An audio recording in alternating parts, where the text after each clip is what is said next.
And I used to preach here back in the old days.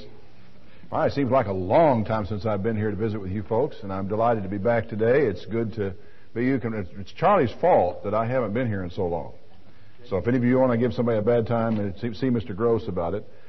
And there was a little intervening funeral on the weekend that I intended to be here during all this period of time. So things have been rather hectic for us this spring. We're delighted to be back with you. Today's Bible study, and I'm going to ask you to hold your questions until the end today, because this is going to be number 4 in the series, The Testimony of John, which I've been off of for quite a little while, and I'm delighted to get back to it. It was a genuine pleasure last night and this morning to spend some time with my feet up and my Bible and concordances and computer around, just making my way verse by verse through this section. For those of you who will be listening later on tape, we're doing this in the Tyler Bible Study today. John, the 4th chapter, is where we have come to, and all of the things leading up to this point, with all that goes before. And I won't do any review today, but rather get directly into this passage.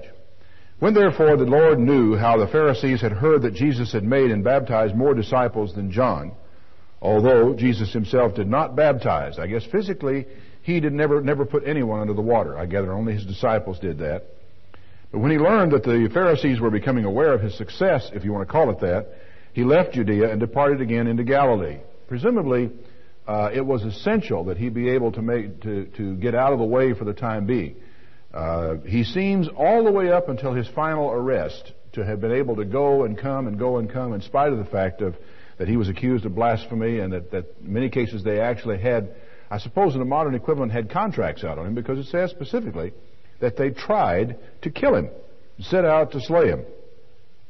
He left Judea and departed to Galilee, and he must needs go through Samaria. Well, not really. This is kind of an interesting point, because the Greek expression says he had to go through Samaria, but he didn't really. There was another route. And in fact, most Jews went the other way. Well, then why would John say that he must needs go through Samaria? And now, I will say that the shortest route, the shortest and quickest route from Jerusalem back up to Galilee was through Samaria. But I think there's a reason why he made this particular journey. It becomes apparent as we make our way through the account. Then he came to a city of Samaria, which is called Sychar, near the parcel of ground that Jacob gave to his son Joseph. Now Jacob's well was there. Jesus, therefore, being wearied with his journey, sat thus on the well, and it was about the 6th hour. Now, if you've got a map in the Bible a map in the back of your Bible, you should have no trouble finding this location. It is right at the foot of Mount Gerizim. In fact, some of your maps may show some of the routes that went back and forth from Jerusalem to Samaria. It's about a little over, actually, halfway up on the journey. And there is a well there. In fact, that well is still there. Archaeologists say that this is one of the more certain locations, actually, of all the places that are mentioned in the Bible, of places where Jesus had actually gone. Jacob's well was there. Jesus being wearied with his journey. In other words, Jesus got tired, just like you and I would. If you'd set out on foot to walk all the way from Jerusalem to Galilee, there will come a place where you're going to want to sit and rest. It was about the 6th hour. Which presumably is about noon. There came a woman from Samaria to draw water. Jesus said to her, "Would you give me a drink?" Now, there's nothing terribly unusual about this encounter. Jesus is tired. He comes to a well. He sits there. In fact, the reason why he had to ask this woman to give him something to drink was that she had apparently brought with her the means for drawing the water out of the well. She later observed, "Sir, you don't have anything to draw with, and this well's deep." So Jesus was there, had nothing to draw water out of the well, would like to have had a drink, and he simply asked the woman, "Would you mind giving me a drink?"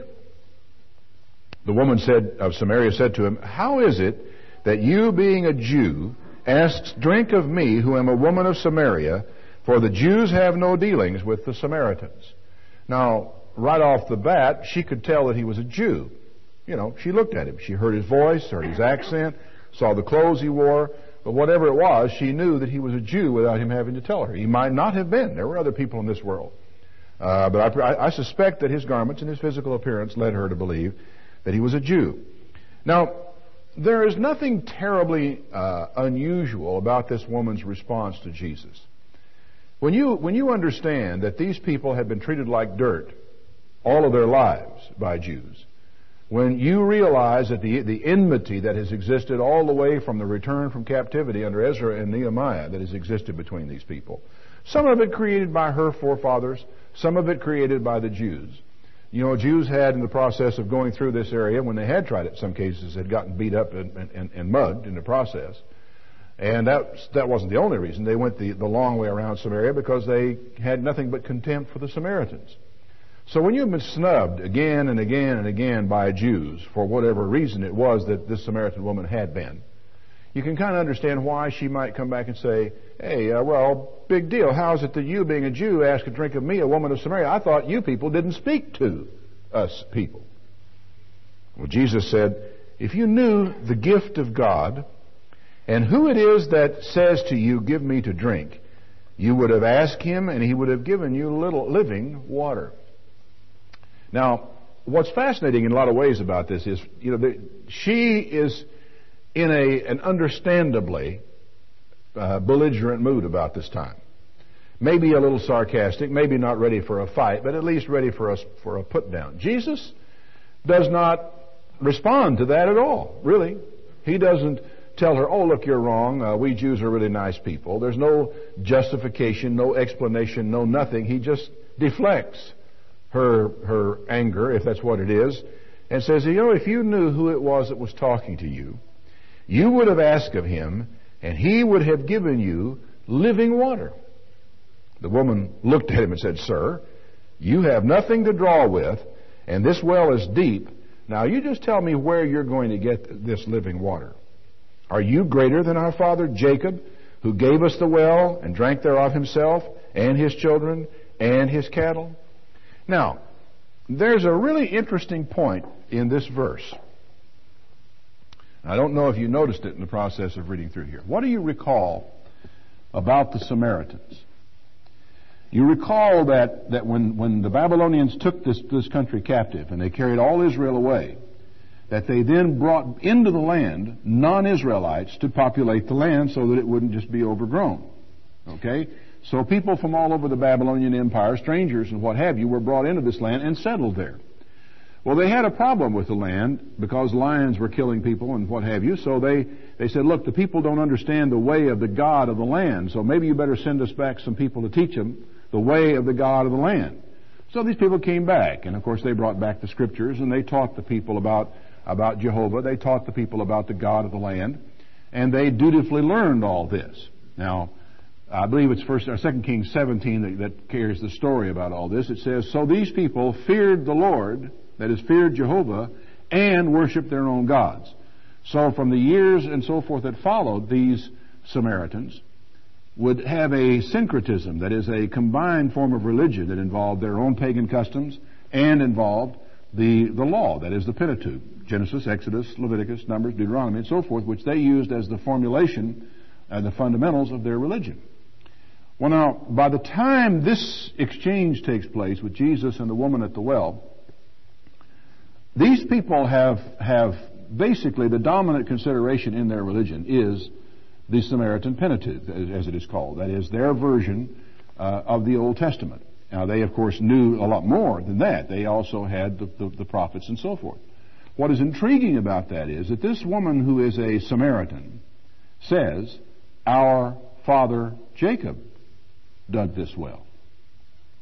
Now, her lineage is a doubtful matter, to say the very, very least. There certainly would have been some intermarriage. There were people who were brought back who may have fathered children. And, of course, as time has gone on, though, these people have become children of the land, as it were. They have settled into this land. They have adopted the Scriptures, even though somewhat imperfectly, and even though, without abandoning their pagan customs. It probably is in a lot of ways like our country today, where they have the Bible, but they still haven't abandoned their pagan customs. And they attach the name of God to their customs of Christmas and Easter and all the other strange things that people do. So, you call upon the name of Jehovah, and yet you serve the other gods in the course of all that as well. So there's nothing terribly unusual about that, but what is striking about it is that this woman says, our father Jacob. So in a sense, in the adoption of the religion of the land, They have adopted the history of the land, and they look upon Jacob as being their father. So they consider themselves children of God, as it were, just like the Jews considered themselves children of God. And both of them had very, very old religious traditions at this point in time.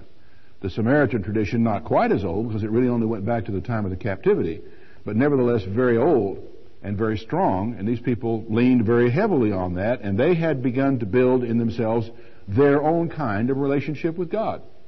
When Passover time, for example, came, they went up Mount Gerizim, they sacrificed the lamb, they went through, it was on the 14th day of the first month, they went through all the ceremonies and all the rituals of this. They just didn't go to Jerusalem to do it because they really weren't welcome in Jerusalem.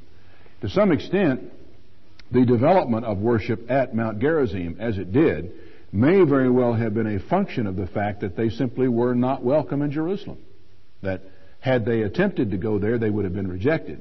And so we can't go to Jerusalem. We want to worship God. We've got to worship God somewhere, so we have adopted Mount Gerizim as the place where we will worship God.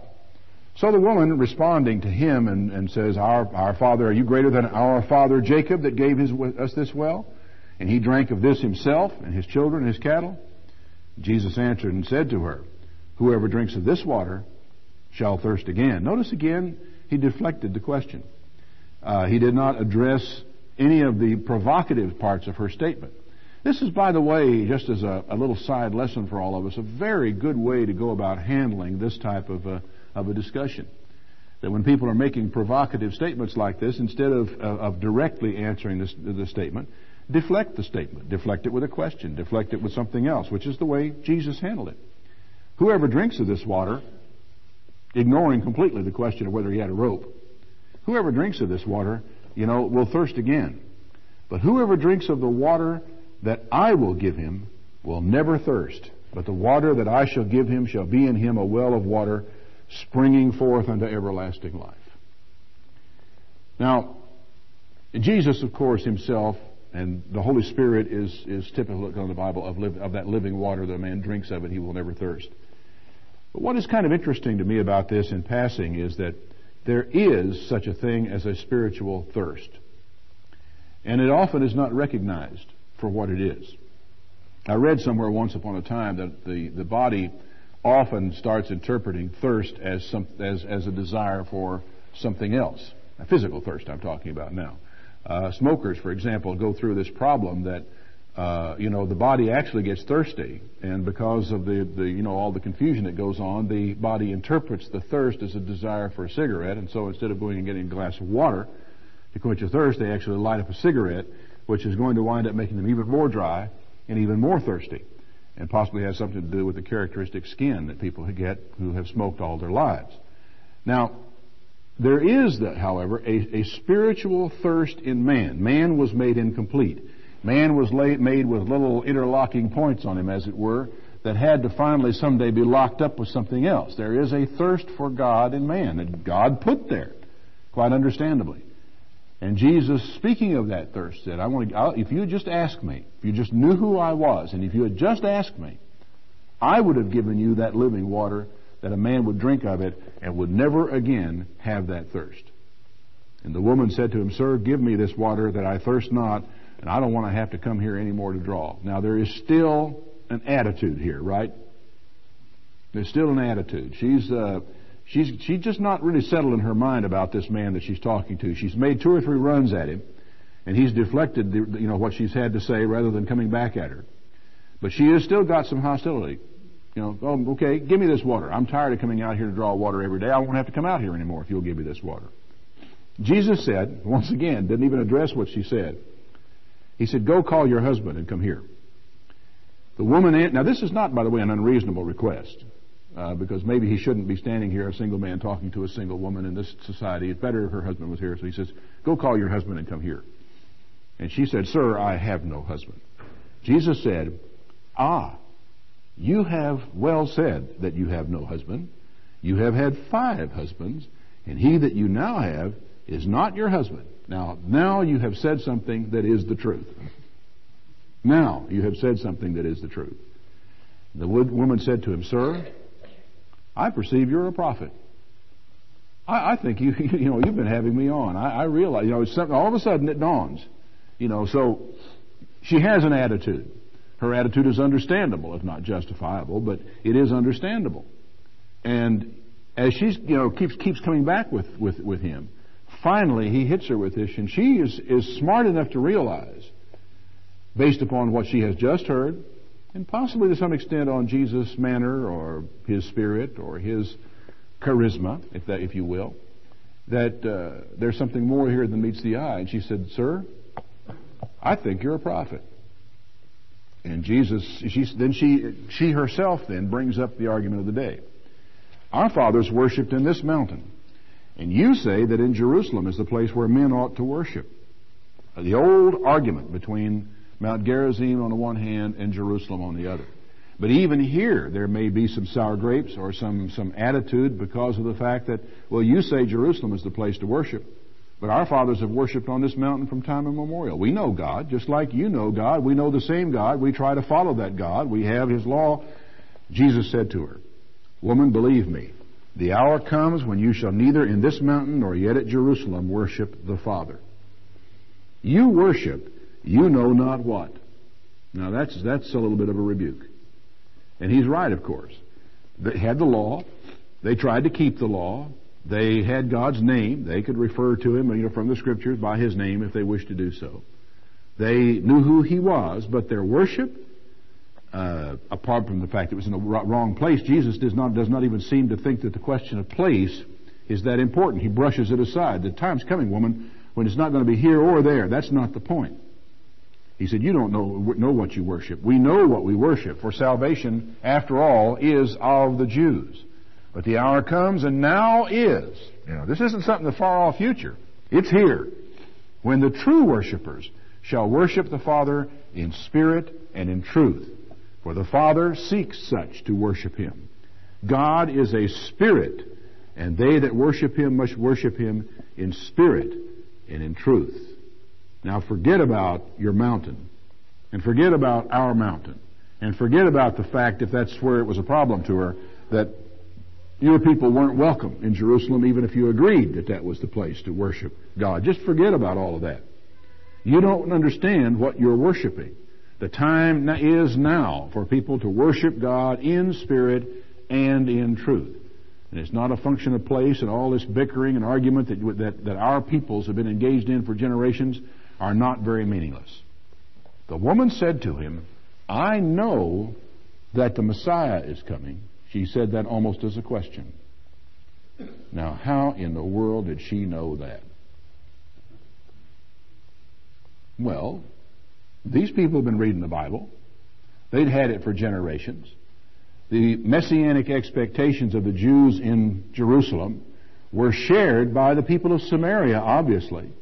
And they knew that at some time the Messiah was going to come and things were going to be different at last. They knew that. Messiah is coming, who is called Christ. And when He has come, He's going to tell us all things.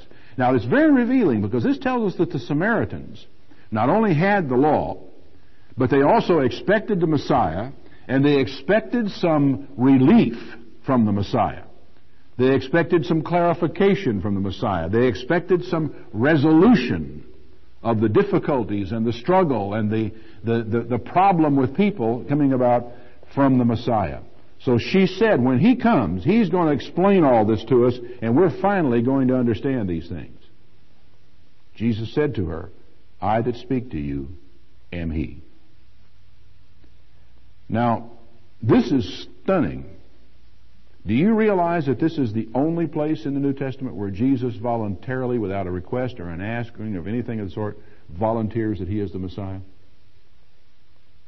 And He volunteers it not to a Pharisee, not to a Sadducee, not to a Jew, not to a man, but to a Samaritan woman. Now, if you'll just hearken back to what it said, John said, now, He was going to have to go into Galilee, and He must needs go through Samaria. He had to go through Samaria. God seems to have felt an obligation to these people. Because after all, they did have the law and they did try to keep it. After all, they did call on His name. After all, they did read the prophets. After all, they did believe the prophets, because they believed that a Messiah was going to come who was going to bring a resolution of the things that were going to happen. Now, can God have His Son come to earth, go through His work and do all His things, and not at all address Himself to a group of people who call upon His name, keep His law, read the prophets, believe the prophets, and look for and expect the Messiah? How could He not respond to these people? How could Jesus not go to Samaria and speak to the Samaritans and let the Samaritans know who He was? Well, He pretty well had to do that. So Jesus said, I that speak to you am He. And upon this came His disciples, and they marveled that first of all that He talked to a woman. You know, that really was just not done, you know. He said, but nobody would say, well, what are you talking to her for? They didn't. They were fairly careful about this type of thing. They didn't say, what are you asking for? What are you seeking? You looking for directions? The woman then left her water pot. She went her way back into the city and said, come see a man that told me all things I ever did. Is not this the Christ? And they went out of the city and came on toward Jesus. Now, bear in mind, this woman is probably considerably older than Jesus. Jesus is 31, 32 years old. This woman has had time to go through 5 husbands and be, and then I guess now living with a man, it's hard to know for sure how. Jesus said, past tense, you have had 5 husbands, and the man you have now is not your husband. So I gather she was probably at least 20 years older than him, and maybe more than that. So you have a mature woman who is known in the community, and when she came back and made these statements, she was taken seriously. She wasn't some frivolous girl that nobody would pay any attention to. So here they came. But in the meanwhile, His disciples prayed Him, saying, Master, eat. I mean, it was time to have lunch. And Jesus said, I have meat to eat that you don't know anything about. And the disciples then were puzzled, saying, well, has somebody brought Him some food? It's a logical response on their part. They said, won't you have something to eat? He says, I have food to eat that you don't know anything about. And their natural response is, well, somebody must have brought him something. Maybe the woman brought him something. But He interrupted them and said, my meat, my food, is to do the will of Him that sent me and to finish His work. Now, I want you to think about this. Where were they? They were at Jacob's well, right? Who had they been talking to? A Samaritan woman, right? She had gone into the city and was bringing people back, and I presume you might even be able to see them coming in our direction, correct? The men of Samaria? Logical, Samaritan men on the way. Jesus then said, passing up a meal at the moment, because He's not going to pass up every meal for the rest of His life in order to do God's work. He's wanting to pass up the meal of the moment, and He says, my food is to do the will of Him that sent me and to finish His work. Presumably, folks, those people coming out of that village of Samaria were a part of the work that He had been sent to do. He had gone to Samaria deliberately. He had encountered the woman at the well deliberately.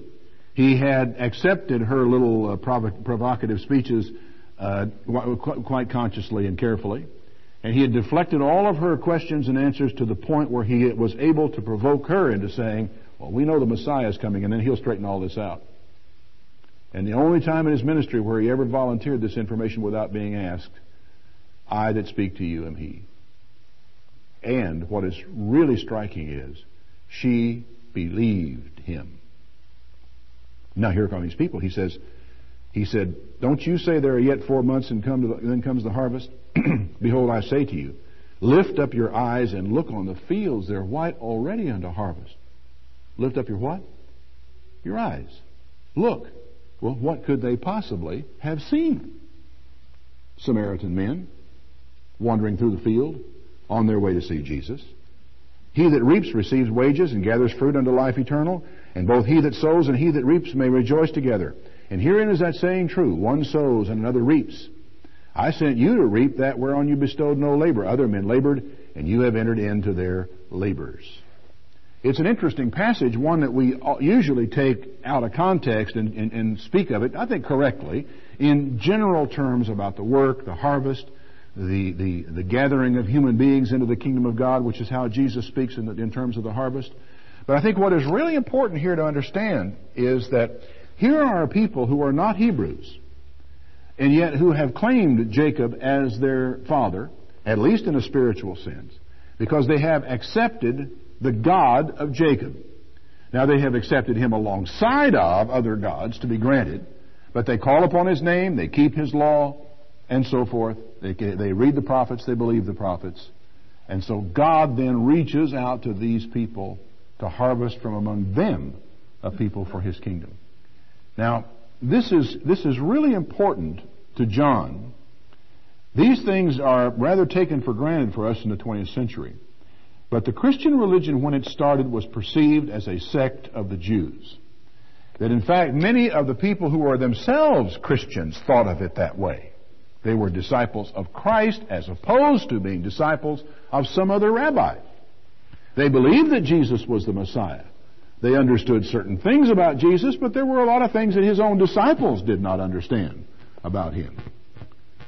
There was a tendency in the early church, which is borne out in the book of Acts. It's very clear in the book of Acts what is going on. There is a tendency in the early church to continue to look upon the Christian religion, as you and I would call it today, but the discipleship of Christ, as being purely a sect of Judaism. And therefore, those things that our sect of Judaism believes, teaches, and so forth must be adhered to closely by anyone who becomes a part of it. You must be circumcised, and you must keep the law of Moses in order to be saved. And so consequently, nothing had changed for many of those people. The Samaritans were still persona non grata. They were not welcome. Gentiles were still Gentiles until they got circumcised. When they got circumcised, well, then they became a Jew, and the question was moved. The message of the book of Acts is that Jesus Christ came, and he starts it himself in Samaria. Jesus Christ came to break the gospel, that is the worship of Jehovah, out of this narrow little box, and to take the religion in which people today call Judaism, let's for better terms call it Yahvism, that is the worship of Jehovah, to make it known to everybody that this is not the property of the Jews or the Israelites. It's not the property of any tribe of people. It's not the property of any color of people. It is that Jesus Christ came to take the gospel to all people, of whatever nationality, religion, or whatever you may have. And those people who call upon God's name anywhere and everywhere are people to whom this word is sent and to whom Jesus Christ is sent. It is really an important thing to understand, and Jesus established it in his ministry firmly. He was sent first to the lost sheep of the house of Israel. But he said, I've got other sheep that are not of this fold. And he had places to go and people to reach, and these are some of the people that he had to go to, some of the people he had to reach. Many of the Samaritans in verse 39 of that city believed on him for the saying of the woman. They heard what she said. She testified, this man told me everything I ever did. They believed on Jesus just on her word, which is rather remarkable, to say the least. So when the Samaritans were come unto him, they besought him that he would tarry with them, and he stayed 2 more days. This is unheard of. Jews through there got out of there as fast as they could. He stayed with them 2 more days. And many more believed because of his own word, and said to the woman, now we believe, not because of your saying, for we have heard him ourselves, and we know that this is indeed the Christ, the Savior of the world. Why do you suppose this was so easy? Because it was. This is just a lot easier than the things that Jesus encountered in other places. Why was this so easy? The answer is really simple. First of all, in his initial contact with these people, Jesus did not enter into, even discuss or bother with. He swept off the table all of the traditional arguments between the Samaritans and the Jews about place of worship and about who we are and so forth. He just swept it off the table and said, that's not the point, that's not what I'm here for. He swept it clean off the table. And having done so, he was no longer a threat of any kind to these people. When he went into Judea, he was a threat. When he went into Galilee, he was a prophet without honor in his own country. Jesus had a struggle in the synagogues. He had a struggle in the temple. He had a struggle with the Pharisees. He had a struggle with the Sadducees. But once he had brushed aside and made it clear to the Samaritans that he did not hold them in traditional Jewish contempt, he had very little trouble with the Samaritans. It was relatively easy for them to listen to what Jesus had to say and to believe him. To believe him. Now, I'm going to probably, in the course of going through this testimony of John, be referring often to this word belief. There are two sets of words. They're testimony or witness and belief. That you have witnesses, and all of us are on the jury for this thing. We're sitting right there. We're listening to the testimony. We're listening to what the witnesses have to say. And when it all comes down to the end of it, we are left once again to decide, I believe that, or I don't believe that. I believe this, or I don't believe this. And your belief in that is the thing that makes the difference. And that's why I call this Bible study series the testimony of John. Because John is a witness, and John's giving you his testimony, and just like the jurors in any trial that might be going on around the country at the time, you, when all is said and done, will say to yourself or to the other jurors sitting around you're talking to them, say, I believe this witness, or I don't believe that witness, or I don't feel like I really trust that witness, or I need to hear another witness, or I need more witnesses. But when it all comes down to the end, those jurors in the jury room have to decide who they're going to believe, and what testimony and what evidence they are going to believe, and it is a decision. You decide to believe, you decide not to believe. And it is not that difficult to understand when you look at it that way. So the Samaritans decided to believe on him. Now after 2 days, verse 43, he left there and went into Galilee, for Jesus himself testified that a prophet has no honor in his own country. And yet on this particular occasion, he did receive pretty good response. When he was coming to Galilee, the Galileans received him, having seen all the things he did at Jerusalem at the feast. That is, those who had gone to the feast and those who had seen him down there really were very happy to see him in Galilee. So Jesus came again to Cana, where he had made the water wine. And there was there a certain nobleman whose son was sick at Capernaum. Now when he heard that Jesus was come out of Judea into Galilee, he went to him and besought him that he would come down and heal his son, for he was at the point of death. Now this is really an interesting passage in a lot of ways. This man has heard of Jesus, knows about Jesus, and probably in the first instance comes to him with more hope than anything else. And he wants Jesus to come down and heal his son. Come. We need you down here. Jesus said to him, except you see signs and wonders, you just won't believe, will you? You know, it's almost an insult to the man in a way. I mean, it's not a rejection exactly, and it's not quite an insult, but it is basically a statement. You all have an awful hard time believing unless you see signs and wonders. The nobleman said, Sir, please come down before my child dies. And Jesus said to him, Go your way, your son lives. Now, I hadn't thought about it until I was reading something about this just the other day, and Jesus put this man squarely on the horns of a dilemma at this point. It's a dilemma of faith. Because what the man had come up there to do was to bring Jesus down to his house, right? He wanted Jesus to come down to his house, walk into the room, perhaps lay his hands on the child, and because of the faith and because of what would be generated by that, he thought, well, now this will work, and I know this man heals people by laying hands. Please come down. I want you to be here. Well, for whatever reason, Jesus didn't want to go. And his first thing was, he said, you people just won't believe unless you see signs and wonders. The idea was there had to be a connection. I've got to come down there, you think. I've got to actually be physically present, you think. I've got to put my hands on this kid, you think.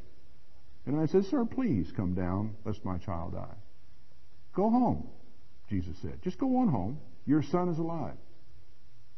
And the man believed the word that Jesus had spoken to him, and he went his way.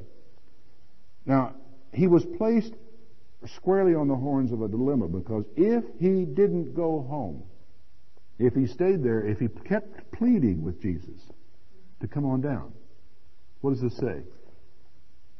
It says, I don't believe what you just said. So he decided to believe. How much did he believe? Well, read on. He said, now as he was going down, his servants met him and saying, your son's alive. Your son's well. Then he inquired of them the hour when he began to get better. And they said, yesterday at the 7th hour the fever left him. So the father knew that it was at the same hour in which Jesus said to him, your son lives, and himself believed, and his whole house. This again, the second miracle that Jesus did when he was come out of Judea into Galilee. Now, the man, when Jesus said, go home, your son's going to be all right, made a decision at that point in time to believe Christ. It says he believed him. And Jesus, again, had put him on the horns of a dilemma. For if he says, well, Lord, I believe you can heal him, but won't you, and kept pleading with him, kept tugging at his sleeve to come on down, this says, well, I don't really believe you when you tell me your son's going to get well. But yet, at the same time, there is this little bit of uncertainty in his mind because he asks his servant. He didn't say, of course. Or he didn't tell his servant, well, let's see. Jesus said, with some certainty, that yesterday at the 7th hour, Jesus said he would be alive. Now, you tell, and you give them the hour, and then let them tell. No, he had to ask them, at what hour did he get better? Now, there are probably many of you in this room who have at one time or another experienced a miraculous healing. If not a miraculous healing, at least a sudden healing as a result of prayer. Fair to say, quite a lot of you have had that happen to you. Now, when it happens, are you sure that God has done it? Or do you maybe say, well, I got a good night's sleep last night, and that may be one of the reasons I'm feeling better today. Or, well, I took the penicillin like the doctor told me, and the fever has gone down, and I've gotten better today. Or, we could tick off all or maybe the thing ran its course. There is a tendency on our part a lot of times when we have been anointed by a minister according to James 5:14, or when we have been prayed for, when a bunch of people have got together and prayed for us, or one person has laid hands on us and prayed for us, and then over whatever period of time we've gotten better, to not be sure. The question of belief, what do you believe? This man still had the question. And so he wanted something to tell him that it wasn't just a coincidence that the fever broke. He wanted to know when it broke. And it broke at the very hour that Jesus had made this statement to him. So very striking examples here. And what an interesting contrast with the woman at the well. When Jesus told her, just this one simple little thing. You've had 5 husbands. And the man you're living with now isn't your husband, is he? She said, sir, I think you're a prophet. And then he finally gets around and she says, I know Messiah is going to come and tell us everything. And he says, I'm the Messiah. And she believed him. That's all it took. What's also interesting is she went back to the village and told some people there about it. She gave them the story. Just picked it off. And they believed her. One witness. Now I'd say her testimony on that occasion was pretty convincing, wouldn't you? And yet people can believe on the basis of one witness or 2 witnesses or 3 witnesses, or as we have in the case of the gospel accounts, 4 witnesses who lay out for us all the things that Jesus did. And as I've talked to you before, you have various inconsistencies that seemingly so in the gospel accounts, but all they establish is the fact that your witnesses really are truly independent of one another. And then you are left to believe or not to believe what these witnesses have had to say. Okay, are there any questions up until this point through chapter 4? Yes, sir. Now, is there any history in the church of how many Samaritans became Christians because of this? No, there isn't. Is there any history in the church about how many Samaritans became Christians because of this? There is not. I would suspect that those Samaritans who became Christians, or disciples of Jesus as a result of this, and then going on beyond this, probably found their way into other regular Christian communities and may not have maintained any separate distinction as Samaritans because there was no such distinction imposed upon them by the Christian community. In other words, if they had gone down to Antioch or if they had engaged in anything with another Christian church, they would not have been treated as a different kind of Christian by them like they were treated as a different kind of worshiper of Jehovah by the others. So now there are some references, for example, to one Simon Magus, who was converted, it was mentioned in Acts as a Samaritan who believed and was baptized when Philip went down there, and this was later than this. And apparently that group of Samaritans that he came upon, that group apparently knew nothing of the other group that had believed because of Jesus. There's no mention of them in that situation. Mr. Jacobs, you had a question. My conception of the Samaritans are very much like the people of Switzerland is today. They've got the Bible, they read it, and yet they don't accept what the Word of God says. Yeah, there is a comparison with that, which I guess in the way I hinted at in my earlier presentation, that the Samaritans were very much like Christendom at large is today. They have the Bible, they have the law of God, they know who God is, they call upon His name, and yet they really don't seem to understand many aspects of what God requires of them. Simple things like the Sabbath, which the Samaritans did understand about the Sabbath. In fact, Samaritans even went so far as to practice circumcision. Any other questions? Yes, sir. You said you didn't feel like that he answered the question, the very first question that you said. I'm not trying to be forward anything, but I feel like he answered the question real well, because she asked him if he was greater than their father Jacob. And she was implying that Jacob was great. He does that with him. But right away he told her, that he was able to give her. Indirectly he answered her question. But he still deflected it. In other words, he did not enter into an argument with her, as we are prone to do. Somebody brings up a point, we are prone to argue the case. Jesus did not argue with the woman. He did, however, answer her question. You're right, but he did it in his own way and somewhat indirectly. She came to the answer when he finally said, "I, the one that am talking to you, am he." Because merely being a prophet wouldn't have made him any greater than Jacob. But when she understood he was the Messiah, that's when the question was answered. Other questions? Okay, chapter 5 of John. After this there was a feast of the Jews, and Jesus went up to Jerusalem. Now there is at Jerusalem by the sheep market a pool which is called in the Hebrew tongue Bethesda, having 5 porches. People like to name hospitals after that, by the way. The Bethesda Naval Hospital is where the president goes to get worked on. In these days lay a great multitude of impotent folk, blind, halt, withered, waiting for the moving of the water. For an angel went down at a certain season into the pool and troubled the water. Whoever then first, after the troubling of the water, stepped in was made whole of whatever disease he had. And a certain man was there who had had an infirmity for 38 years.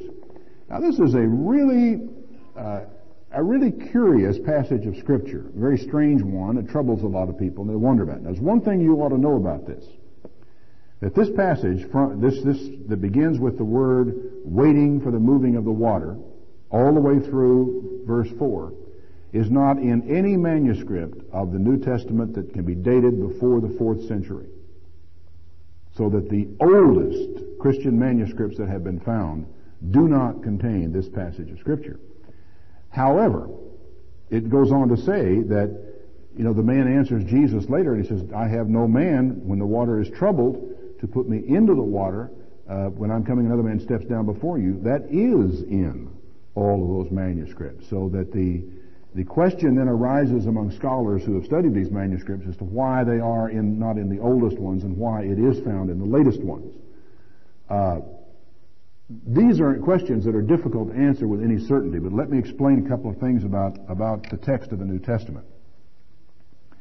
In the earliest times, the New Testament text, of course, was copied by hand. I think everybody knows that. And as I've often liked to say, here we are, we're a local congregation, and Matthew is here, and Matthew has written an account of his gospel. And I asked, does anybody want a copy of it? Well, naturally, everybody wants a copy of it.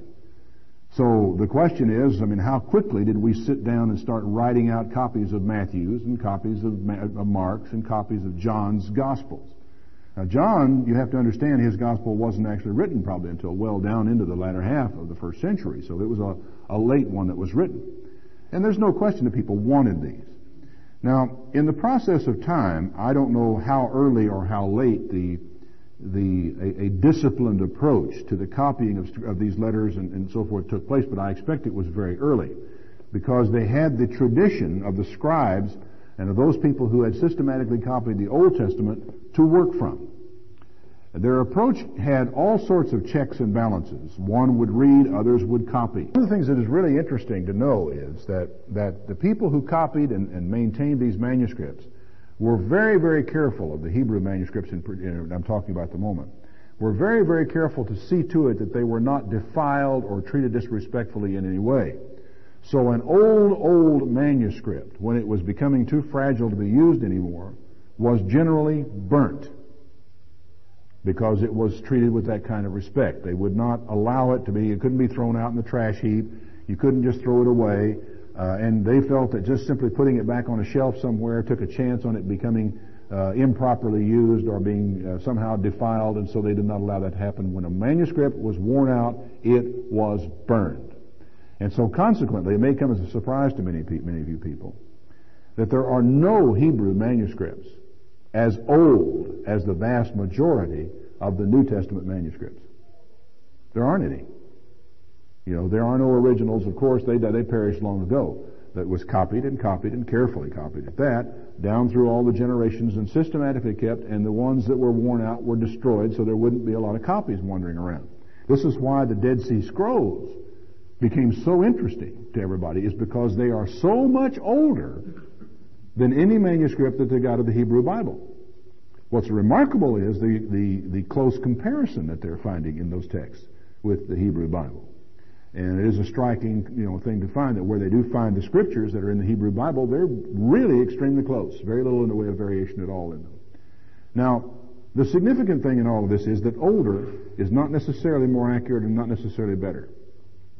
Because the fact that some of these manuscript traditions are not found at all in old manuscripts may mean nothing more than the people who have maintained them and the line through which they came was a more diligent, more careful, more systematic approach to dealing with manuscripts than in some of the others. The oldest of the New Testament manuscripts, the Greek manuscripts, were found because they had been overlooked by someone somewhere. The one down in St. Catherine's Monastery in Mount Sinai had not just been carefully preserved. I think it was among some papers that were going to be used for cooking or something, put in the stove and burn when they were discovered. It was not something that people had just revered and kept and revered and kept and revered and kept. It was a discarded manuscript. And this is true of these oldest manuscripts. And so consequently, they are not necessarily better manuscripts than later manuscripts.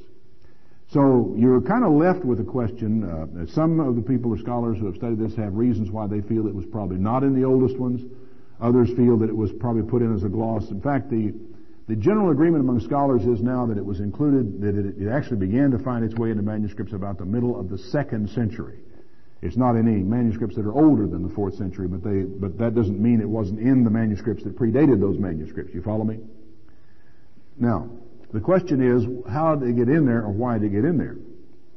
Well, the one thing about it is that statement about the moving of the waters is in there. Because the man says, when the waters are moved and I'm trying to get down to the waters, I can't get there because somebody gets in before me. That was in there. And the presumption is that in the early church, and this shouldn't strain anybody's credulity, that there was an oral tradition about the moving of the waters by the angels that everybody understood, and that probably and may very well have been in the marginal notes of some of those early manuscripts and was copied into the text at a later time. It does not mean that this reading is not valid at all. Because it seems unlikely to me that somebody would just invent this story out of midair and stick it in here, that this is something that obviously had been in the tradition. But I thought you should know that it is not in the very oldest of the manuscripts of the New Testament.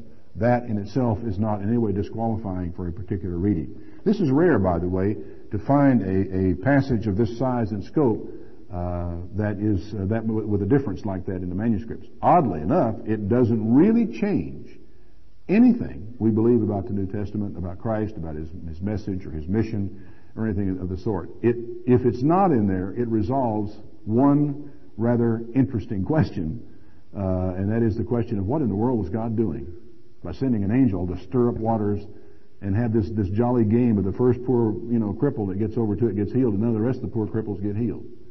Now, that troubles a lot of people, and I've myself have kind of manufactured reasons why I think that might be true.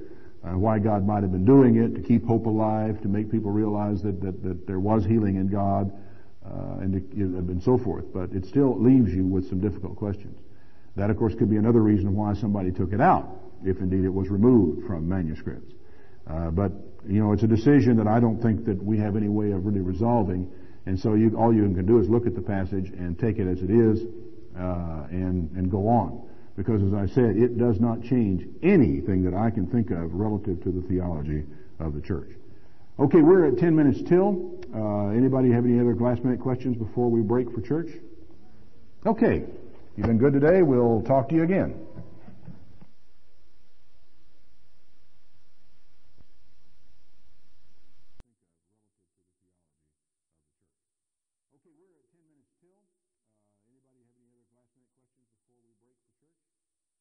Okay, you've been good today. We'll